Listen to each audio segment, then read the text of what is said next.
हा एक छोटा प्रसंग आहे. आधी मराठीत समजून घेऊया आणि मग इंग्लिशमध्ये बोलूया. अशा प्रकारची वाक्य आपण रोजच्या आयुष्यात आणि कामाच्या ठिकाणी वर्कप्लेसमध्ये खूप वापरतो. Let's use them correctly. Speak with me. आता ही सिच्युएशन पहा. मी पुण्यात MBA करते आहे. या आठवड्यात मी 2 असाइनमेंट्स पूर्ण केल्या आहेत. आमच्या ग्रुपची नुकतीच प्रेझेंटेशनची तयारी करून झाली आहे. राहुल लायब्ररीत गेला आहे. काही विद्यार्थ्यांनी आधीच त्यांच्या इंटर्नशिपसाठी अप्लाय केलं आहे. मी अजून माझा रेझ्युमे अपडेट केला नाही आहे. आम्ही कॅम्पस प्लेसमेंटची तयारी सुरू केली आहे. आता हे नॅचरली इंग्लिशमध्ये कसं बोलणार बघूया. I am pursuing an MBA in Pune. I have completed 2 assignments this week. Our group has just finished preparing for a presentation. Rahul has gone to the library.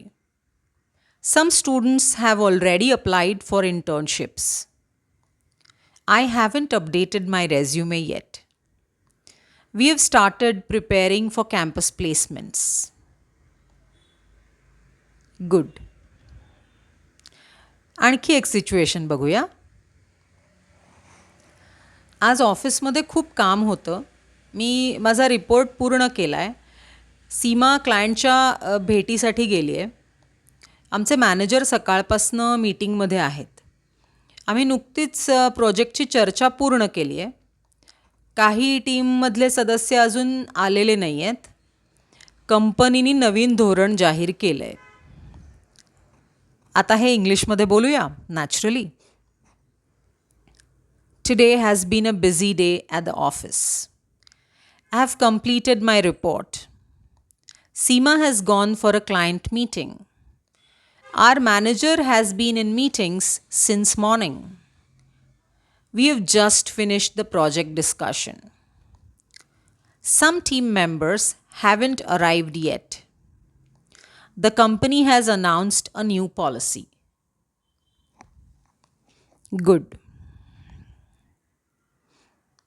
आता हे वाक्य इंग्लिशमध्ये सांगा. मी अजून इंटरव्ह्यूची तयारी केलेली नाही आहे. मी अजून इंटरव्ह्यूची तयारी केलेली नाही. Write your answer in the comments. Practice these sentences. आता हे वाक्य मी बोलत असताना तुम्ही फक्त ऐकली आहेत का तुम्ही बोलून पण पाहिली आहेत? बोलल्याने जास्त उपयोग होणार आहे. Okay, practice these sentences a few times and try them in real life. Keep learning, keep speaking, and I'll see you in the next video.